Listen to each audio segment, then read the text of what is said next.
The reason why you need to know about relationship triangles is this. Unless you understand their power and how they function in your marriage and family, your attempts to change will be defeated. Welcome to the Only You Forever podcast. If you want to build a thriving, passionate marriage, we've got the research, the truth, and the answers you've been looking for. And now, here are your hosts, Caleb and Verlinda Simone Gendel. Hey everybody, this is episode 26, and we're going to be talking about triangles. What they look like? Well, you probably already know what they look like, but we're going to be talking about relationship triangles and what they look like and what to do about them. We started with a quote from Dr. Ronald Richardson's book, Family Ties That Bind. Great book, highly recommended for helping you understand your family of origin dynamics and what is going on in your own family. We'll put a link for that in the show notes. If I remember. At oyf.link/26. And it's not a thick book. It's a good, easy, fascinating read. And I'll quote him again. He says, unless you understand their power, that's these triangles, and how they function in your marriage and family, your attempts to change will be defeated. All right. Sounds interesting. So what's a triangle? A triangle, very simply, is a three-way relationship. Usually, it's dad, mom, and a child. Okay. That's probably the most common one. Or there's a very unpopular, and rightfully so, variant on that, and that is husband-wife-mistress. Okay. Or, probably more common, the husband's work is his mistress. Mm-hmm. That's where his heart and mind is all the time. So, a triangle is the main plot component in TV soap operas. If you stop and think about it, there's always two people, and then there's a third person. And there's some kind of triangulation going on where two people are trying to draw closer and push the third person out. Okay. And there's this power struggle and balance going all the time. So usually in a triangle, you have two close people and you have one distant one. So for example, me and my work could be close and the wife is distant. Mm-hmm. Or we could have an angry and abusive dad who's being pushed distant. So the mom and the oldest daughter are close and they're allied against dad. Okay. So it takes all sorts of forms. Yeah. I don't even think necessarily the dad needs to be angry or abusive. It could just be that mom and the oldest daughter are the best friends. Yep. Which is good to be close to your kids, but not best friends with your kids. Really? Yeah. I think you should be best friends with your husband. Oh, yeah. Okay. Yeah, I got you. That's good. Makes sense? Yeah, I'm good with that. All right. And how this looks like, too, is when you're kind of looking for this, it's like two close people form a coalition against the outsider. A coalition like they're allies. Okay. Like you would think of a coalition in Iraq or something, right? Mm-hmm. So the mildest form of this is gossip. Now, this is a fun one to watch in your social circles, right? So I kind of gossip to you about so-and-so, right? And what am I doing? I'm actually trying to pull us closer together and kind of push them out a bit. Oh, yeah. Because I want that bond and, instead of seeking that in a healthy way. Right. Right. So all sorts of triangles. So we might ask the question, why do we do triangles? Well, on the positive side, because triangles are not all bad, but they usually show up in a lot of dysfunctional ways. But on the positive side, they help us to relate and understand one another. So when we're not getting along with a parent, we can talk to our spouse. Like if you're not getting along with an in-law, you can talk to your spouse about that, right? Which is a good thing. It is. That's why I'm saying they're not all bad. Okay. Yeah. So, but most of the time they do increase problems. And in a one-to-one relationship where there's intimacy, there's sort of a tension that grows and you can relieve that at any time by bringing in a third party. Oh, rather than fixing the issue. Facing it, talking about it, whatever. Yep.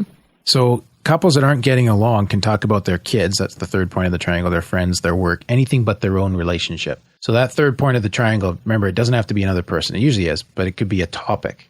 And it doesn't even have to be something that's alive and can be brought in. It you can just bring it up to avoid. Yeah. Oh. So let's talk about what sucks at church all the time so that we don't have to deal with the fact that our relationship sucks. Like we're allied on church sucking. We actually feel together. Right. So we just run that down and complain and nag and all that stuff, right? And it's distracting. It keeps us away from the harder pain of what's happening or not happening between us. Yeah. Really, really fascinating, these triangles. So we also talk about in psychology, we talk about the identified patient when we're treating a family. Yeah. So the identified patient is like the family comes in because the third child or whatever, one of the kids is particularly bad. They're acting out. They're the identified patient. So they're the problem in the family. And that IP is created by triangles, that identified patient. The IP is the identified patient. Yeah, and they're created by triangles. Yeah, does that make any sense? I need to unpack that a little bit. Yeah, apparently.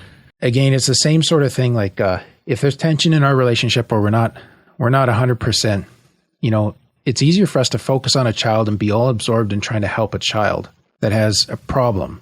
And we're relieved when they're given some kind of diagnosis, especially because it helps us. Because now we have something that we're working on together and we feel like we're together on something again. Whereas the child may be the expression of the family's dysfunction. They're the voice of everything that's going wrong in the family, and more especially often in the parents. So if the parents can stop and sort their relationship out, so the behavior of the kid will just take care of itself. Yeah.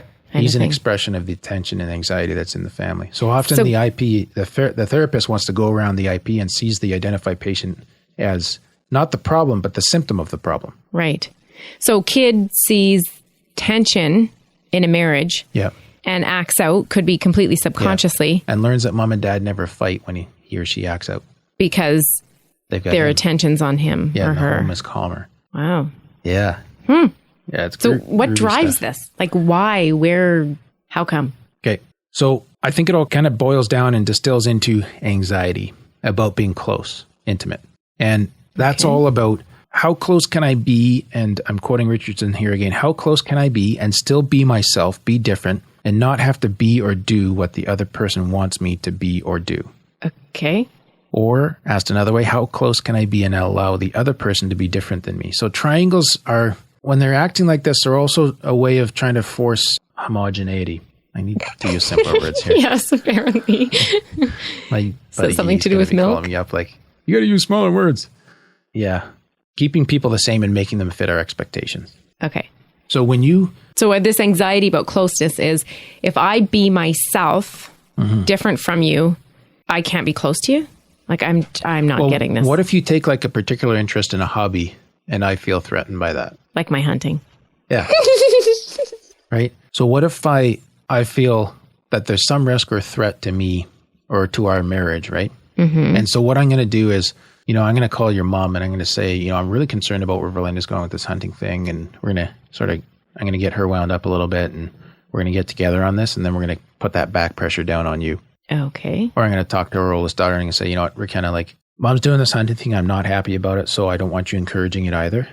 And then she's going to see like, oh, so I can be closer to dad if I kind of jump on board with him and help dissuade mom by making negative remarks, whatever. So we're triangulating and we're reducing our anxiety at the same time because I'm close in my anxiety, but I'm worried about the difference. Okay. Right. So one of the things that is sort of a paradox in marriage is that we want to be intimate, which is close, but still be fully able to be different, our unique selves. Right. And the more that we're able to be ourselves, actually, the more we're able to be intimate. That's the hypothesis, right? Because that's the person you truly love. But that also represents risk and anxiety. Right. So you often see this kind of stuff when you go home to parents, right? If one of our parents does something socially embarrassing, we feel that embarrassment. Okay, because there's closeness there. Yeah. We're anxiety about their behavior, right? And we don't want them to feel different. So we just mesh our embarrassment with theirs. We don't want them to be different, right? Okay. So what if we allowed them to feel their own embarrassment and recognize that it wasn't ours to feel? Now, often folks to do that, they'll push themselves away and distance themselves. So what if you could actually maintain the closeness and still feel close to that person, but allow them to embarrass themselves and you not get embarrassed? That's a healthier outcome, I think. Yeah. Or let's say you and I have an argument, Belinda, and one of us points to a kid and says, Bobby, we don't have a kid named Bobby. Bobby agrees with me and he thinks you're wrong too, Belinda, because the kid's there in the argument or present, right? Yeah. You just ran into the question, how close can I be and allow you to be different than me? So if I can't be close, I'm going to make Bobby close to me and I'm going to distance you in order to try to force you to come back to being the same as me. Yeah. Yeah. So it reduces my anxiety because now I have a coalition with Bobby. Coalition? I have an ally in Bobby. Okay. And I'm controlling you too. Okay. That's a triangle. Yeah. What do you think of all this? It's pretty interesting. Okay. And I'm just trying to think through in my own mind where I have these triangles in my life. Like even, would this be one, and not a major one, but when it's arranged that you're going to be public speaking and you're scheduled, I get nervous. And so I talk to my friends about it. And it's not like... Because you're trying to reduce anxiety? I think so. But you're not trying to control me. No, that's true. I'm not. So maybe that wouldn't be one. I'm not being very successful here. You have to think about that one a little bit more. Yeah. Well, sometimes I hope you'll not say certain things in public. Yeah. Like that time you laid on the floor and snored and said it was me sleeping. Maybe it all steps back to that traumatic incident. I think so. That's a separate episode on trauma, not triangles. All right. So moving back to triangles. Okay. So the question that comes up for folks then probably is, well, what do we need to do to counter this? Like, how do we go down a healthy road with this triangle thing? Yeah. Yeah. So I think we need to own that or recognize that triangles are always going on. And they can be quick things, right? Like they don't have to be big year-long. No, it can be an incident. You just notice yourself triangling. Have a disagreement with a person at work. What do? You want to go to talk to someone else to bolster your position. That's a triangle. And it might be a very small issue, right? Yeah. Okay. Or, here's the classic. Your kid doesn't get the answer from you they want when they're asking permission to do something, so go ask the other parent. Yeah. Right. Yeah. So but what we got to do is watch for that unhealthy triangulation in the form of distancing between you and your spouse. That's where we want to bring it back to the marriage realm here, okay? Yeah. So the example I thought of there is the evil mother-in-law kind of tradition of North American culture where, and not all mother-in-laws are like this, of course, but there is especially yours. Yeah. Where you can go down that road of if you complain to your mom about your spouse, yeah, right? You're creating this triangle and you're creating the evil mother-in-law for your spouse. And what you're trying to do is control your spouse and bring them back to behaving the way you want them to that fits with your comfort from how you were raised, right? Okay. This is all just like a control. A lot of it is. Wow. Yeah. But what we want to do is we want to take the healthier option there is to take our concern to our spouse. And with regards to our disagreement, and if you're not sure how to do that, you should have signed up for our Talk to Me 101 course. Yeah. But is to go with them with that and address that directly, right? So we detriangulated right there. Yeah. And we chose a healthier option of bringing us closer and facing our anxiety. Another common way is you triangulate your kids in to take the anxiety out of the deficiencies in your own marriage. So we talked about the problem, child, and so on. Yeah. So the first thing I think we need to do in the parental situation, because this is one of the most common triangle situations, is to talk about what you need together on as parents. So you and I will do this. We're actually detriangulating every time we kind of pull back and have the conversation in the bedroom and say, here's what we need to tell one of our kids. Yeah, what do we do about this situation? On this, right? Together. Yep. So that's a great way to detriangulate, right? Mm-hmm. It's very risky to sort out what a kid wants from you, especially when they're older and they've learned kind of how to pull strings a bit, to sort that out when the three of you are present. But for the healthy marriage and the healthy parent, I think it's good if you don't already have clarity on where your spouse is at for both parents to pull back. We'll talk about it. Yep. Come to an agreement. Talk to the child. And then you're going together as a one answer. Yeah. So that's one. Good. That's my first suggestion for detriangulating in parenting. I think the second one is talk about boundaries you might need to set on in-laws, boundaries you might need to set on work, and affair possibilities. Those types of things. So you're having those discussions proactively or sometimes reactively saying, hey, like, I think work's getting out of hand here and I don't want to lose you to your job. I know it's important. I fully support what you're doing, but I don't want this to be kind of the third party in our marriage. And so what are things that we can do so that we're together and we're going to distance that point of the triangle? If we're agreed that having our marriage healthy is more important than having work healthy. Yeah. Right? Yeah. I mean, you need healthy work too. You do. But not as part of your marriage. Both. Yeah. You'll do better at work out of a successful marriage, though, than you. Yeah. A lot of people have successful work and not successful marriage. True. Yeah. And then the third thing I want to encourage us to stop and think about is to become an emotionally mature, well-differentiated person. And that's, that's not like a 2-day course or something. No. This is a lifetime journey, right? And one of the ways that we can do that is by going back through and understanding what happened in our family of origin and unpacking that. You can do that sometimes with good books like Richardson's book that we've recommended. And just understanding the dynamics that played in your own family, the triangles that happened there, how you saw your parents using triangles, how you use triangle with your parents, and then looking at how those patterns are being replicated in your own marriage and asking if they're healthy and helpful or not. And you dispense with the unhelpful and you keep the helpful. Okay. Yeah.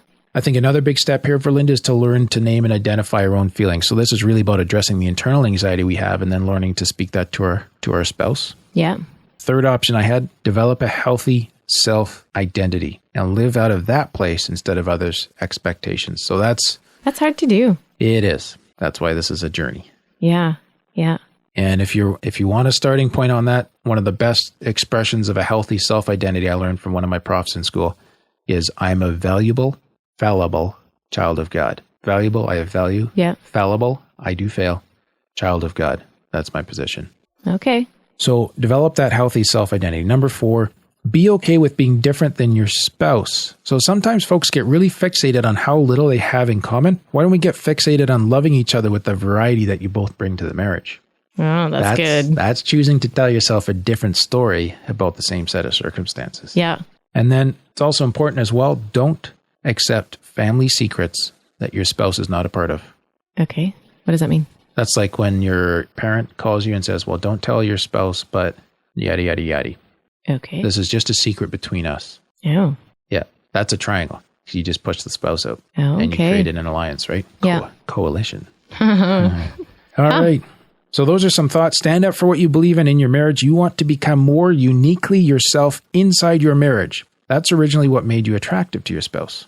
And I think this is what brings heat back to the marriage. Whereas the unhealthy marriage wants to fuse, wants to make everybody the same as the big melting pool. But that differentiation, that uniqueness, I'm a valuable, fallible child of God. There's no one else like me. When I bring that to the marriage and when I foster that in my wife, that's when we thrive the most. And so then triangulation just takes you away from all of that. Yes. It helps to be more aware of it and learn what it means to sort of, to really face our own anxiety about being close to our spouse. Interesting. Yeah. So this was lots of fun today. Yeah, it gave It's me kinda lots to that- think about. Oh, it's all that deep sort of woo-woo stuff, right? Okay. You think it was woo-woo? No? No, I think it makes a lot of sense. Okay. But it's something that I'm going to watch for a lot more. Yeah. And if you want to do this mentally, like literally draw a triangle on a sheet of paper, write your name by one corner, write your spouse by the other corner, and then figure out who the third point is, just from a recent upset or whatever you had. Oh, that's a triangle. And then adjust the lengths of the sides to see who was trying to pull close and who was trying to, and which two were trying to distance the third party. So you can diagram this out. Yeah. Okay. Well, that's all for today's episode. You can get the full show notes at oyf.link/26. Remember, we're here to help build thriving, passionate marriages. So if this was helpful to you, we'd love it if you could help us spread the word and share this with others who would also be blessed by it. Thanks, and we'll see you next week. Thank you for listening to the onlyyouforever.com podcast. Please help us reach and influence a wider audience by rating and reviewing our podcast at onlyyouforever.com/love. Thanks for listening, and we'll see you next week.